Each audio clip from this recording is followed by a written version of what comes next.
Hey guys, what's up? Welcome back to the classroom. It's Mr. Low, and today we're gonna discuss on the last form of statistical representation that we're gonna learn for this chapter, i.e., pie chart. Alright, so some of you might have seen seen a pie chart and kind of roughly know how it works, right? But before we go into the knowledge, let's just take a look at a very cute example that I found on the web. Yeah, so this is a cartoon, sort of like a cartoon slip, okay, that says that it shows a pie chart and the title is "A Day in the Life of a Cat." Right, so you can see from this pie chart that there are a few categories, of what a cat does in his life every day: sleeping, napping, resting, eating, and hairballs. I'm not too sure what this means, but I can imagine it's probably like a ball of yarn, playing with a ball of yarn or whatever, right? So, I think this is a very nice representation of what a cat does in a day. I think it's not a what is the category here? The category here, sleeping, right, kind of represents the amount of time in a day that the cat spends, right, in a day.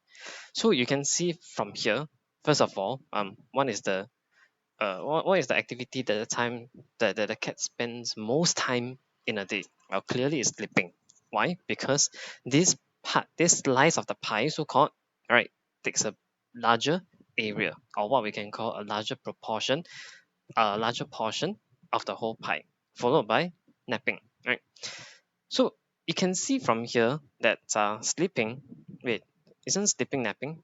Okay, whatever, right? So um more like napping is a form of sleeping, isn't it? Okay, now, for this slice of the pie, sleeping, you can see it kind of takes half of the pie, isn't it? So, how many hours then? The question is, how many hours then does the cat spend sleeping? Well, it's half times 24 hours, isn't it? That gives us 12 hours. Now, if I say next, if I look at the napping portion, it kind of looks like a quarter of the pie. Even though it's not clear, it kind of looks like one quarter. So we know that we can find how long the cat spends napping in a day. One quarter times 24 hours. That's 6 hours, right? So 12 hours plus 6 hours. The cat spends 18 hours out of 24 hours uh, in a dreamland, not awake, right? So the rest of the time resting, eating, and I'm playing with a ball of yarn is kind of takes the least amount of time, right?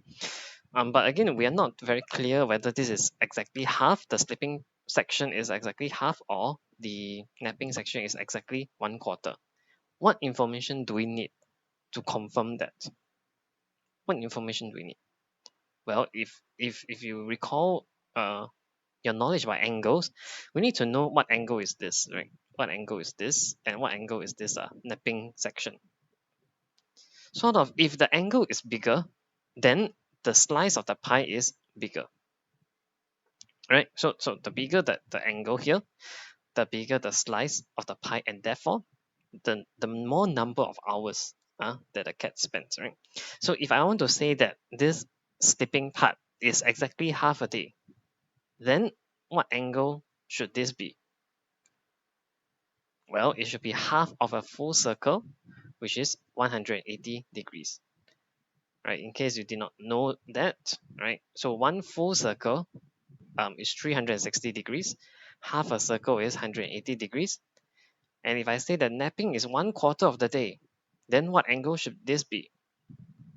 It is one quarter of 360, which is 90 degrees. It's a right angle, yeah, 90 degrees. Okay, I'm not too sure whether you have learned about right angles, all these properties in primary school. All right. So yeah, to understand, to know how to read this pie chart, you need to know two things first. Okay, so please write it down in your notes. Beside this first part here. Okay, in case you don't know, okay, you can pause the video first and take this down before I carry on explaining what this part means. All right, so I assume that you have taken down now. All right, so let's take a look. Number one, all angles that made up a full circle add up to 360 degrees, which is what I said just now. Okay, in a full circle, all the angles add up to 360. You can confirm by adding all these numbers up, they should add up to 360 degrees. Okay, number two, the larger the angle of the pie, right, of the section of the pie, for instance, let's look at car over here. We see that, car takes up a large portion, in fact the biggest portion of the whole pie, right? The larger the angle of the pie, the higher the frequency of that category. Frequency. Okay, remember this word from our frequency table, the very first statistical representation that we learned at the start of these notes. If you have forgotten, pause the video and take a look. Okay, frequency means how many counts is that. So for example, if let's say I say that there are 120 cars, that is the frequency of the car. How many counts of that category do we have, right? So the larger the pie, the more counts there is.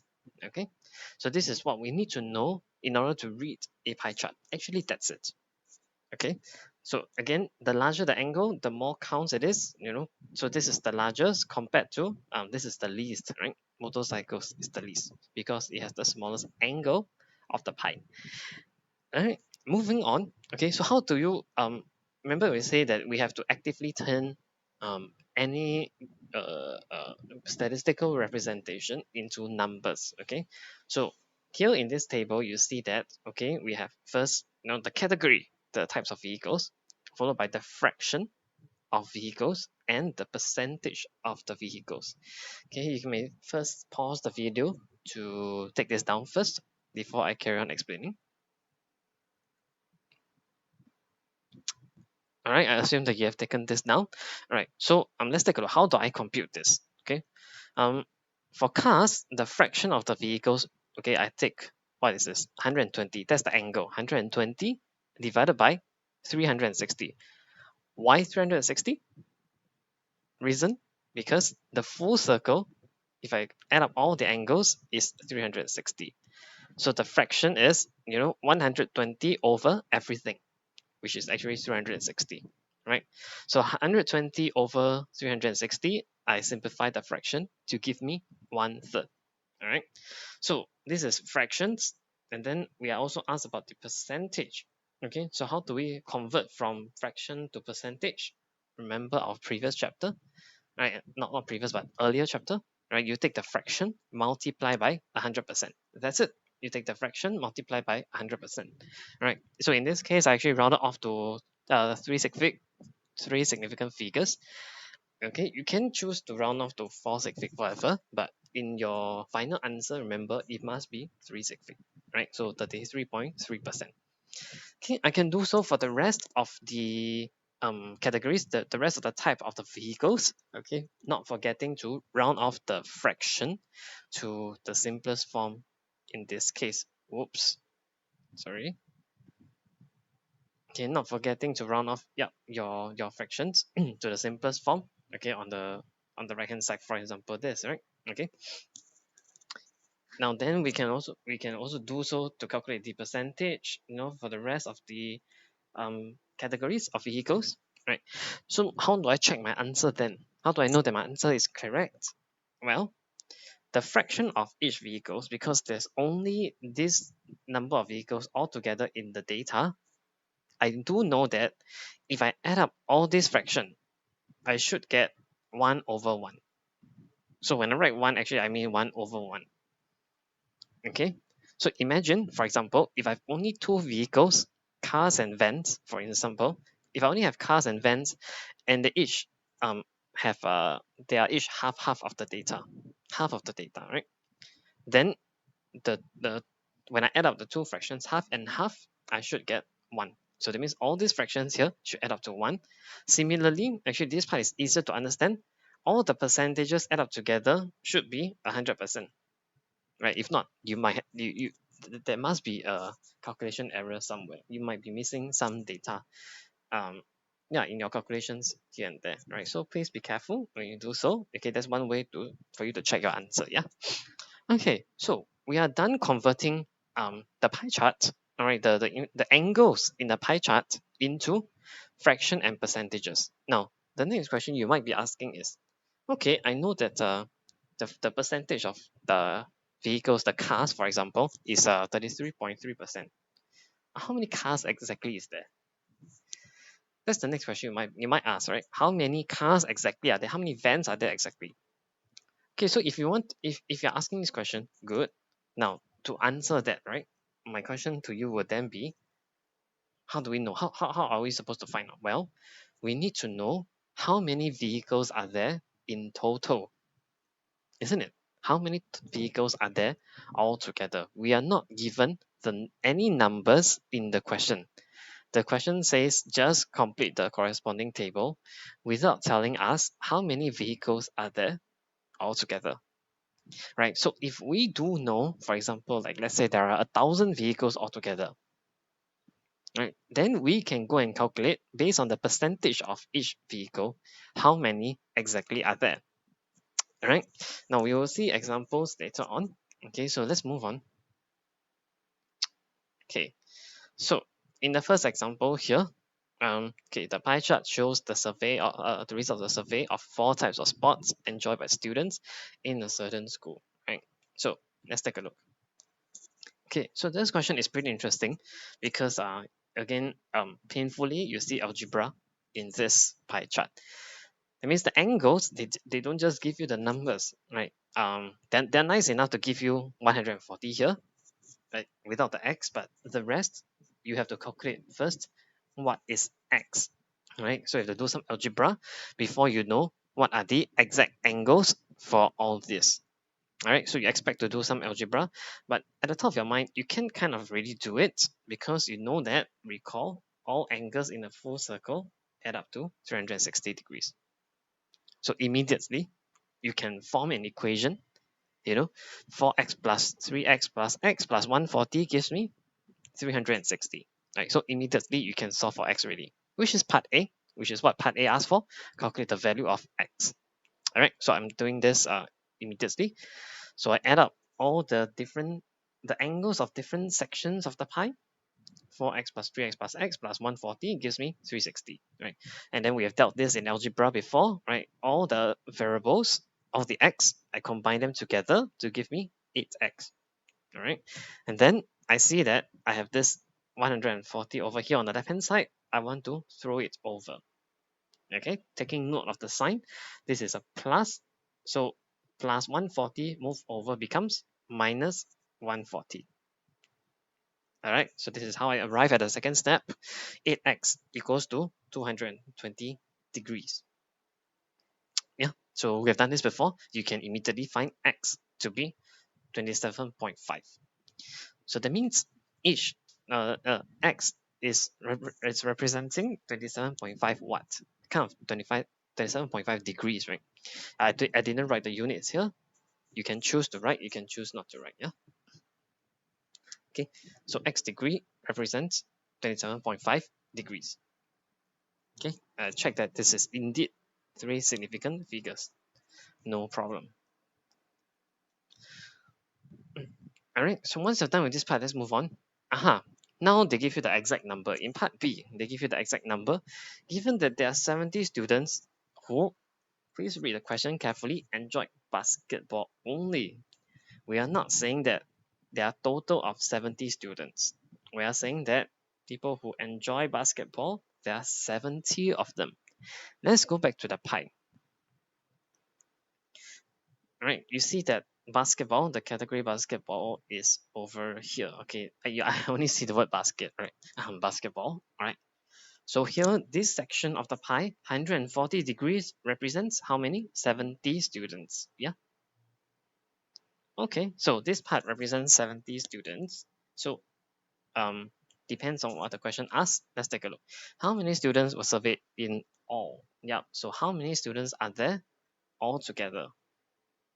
Right, so we are asking for, if 140 degrees represents 70 students, then 360 degrees represents how many students? Okay, so I have no space over here. You try to squeeze, right? Okay, so in the way that you all like to represent your to present your answers, 140 degrees represents 70 students. Yeah, we are asking for all in all 360 degrees. How many students? So I take 70 divided by 140 times 360 degrees. Yeah, and I get myself the answer, 180 students, and we are done. All right, so that means one whole pie, 360 degrees, represents 180 students. Yeah, there were 180 students surveyed altogether. Okay, so this part is quite easy. Moving on. Okay, what was the percentage of students who enjoyed badminton? Okay, give your answers to 360. Okay, now, what was the percentage of students who percentage? Okay, so please take note, we are asking for the percentage, not the actual number itself. All right, so please be careful. Now, let's take a look. Right, we're interested in looking at the badminton section. So let me remove this. Okay, now we know that there are 180 students altogether. We're interested in looking at this part of the pie, 4x. Okay, so what is the percentage? Okay, we know that we can calculate the percentage by taking number of students who enjoy badminton divided by the total number of students. I can do that. However, there is a shortcut. Can you figure out what is the shortcut? The shortcut is such that I don't need to calculate how many students exactly there are who enjoy badminton. Okay, if you are sharp enough, okay, you realize that, you know, this slice of the pie, the angle that represents this section of the pie, right? It's the bigger this angle, as we said just now, the bigger the angle, the more students it represents. So what can I do with this information? Instead of taking number of students who are interested in badminton divided by total number of students, I can simply take this angle over here, 4x, divide by 360 degrees, the full circle, and I will get the same percentage. Okay, let's take a look. If you're not too sure, let's take a look. Okay, I will show you both examples, both ways of doing things, so that you're convinced, right? So I I say that, okay, I can simply take the angle 4x divided by the total angle, which is 360, in a full circle, multiplied by 100%. Okay, so I do so, and I remember from part A that x is 27.5 degrees. Okay, so 4 times 27.5 divided by 360 multiplied by 100. I get myself up to 360, 30.6%. Okay, so in order to convince you that I can just compare the angles, I'm going to do up the section. This part you may or may not need to copy down, depends on your liking, right? I'm going to try to calculate how many students there are. Okay, so we do know that from part B that 140 students represents 70 students, right? So let's write it down again. 140 degrees represents 70 students. Okay, now our section of the badminton pie, the badminton slice of the pie is 4x. So we're interested in finding out 4x degree, how many students it represents. But first, I need to know 4x degree is how much degree, right? So we do as we have done previously, 4 times 27.5. All right, let me pull out my calculator real quick. It's 110 equals to 110 degrees. All right, now how many students does this represent? Because we want to find out, how many students are interested in badminton, divide by total number of students. All right, so 110 degrees represents, we do as before, 70 divided by 140 degrees times 110. And that should give us 55 students. Okay, now we can go ahead and calculate the percentage. Percentage, okay, of students who like badminton is 55 over total. How many total are there? 180 students, as we have found out just now. 55 over 180 times 100%. And if you pull out your calculator real quick, 55 divided by 180 times 100, that gives us 30.6 as well. 30.6% up to 3 sig fig as well. Okay, which is the same as the answer if we just simply compared the angles. All right, so I'll zoom up for you to see. All right, we get the same answer for both methods. Okay, so when we ask for fraction of that category or percentage of that category, you need not you need not calculate the actual number, right? You can simply compare the angle, right? As actually, this is what we have exactly done in the first part. In the first example, you see that we calculated the percentage of the vehicles without knowing exactly how many cars, how many vans, how many buses there are. Remember, we didn't have the actual number, but yet we were still able to calculate the percentage and the fraction. And how do we do that? We did that by comparing the angle, right? You take the angle that represents cars, in this case 120, right? You compare it with the full circle. This is how we can find the percentage in the pie chart, right, of that category without knowing exactly the numbers. How many cars, how many vans there are. All right, so this is one example. Okay, question 2, and you should try question 3 on your own. We will discuss the answers when we get back. We'll meet each other again. All right, so till then, take care, and I'll see you soon.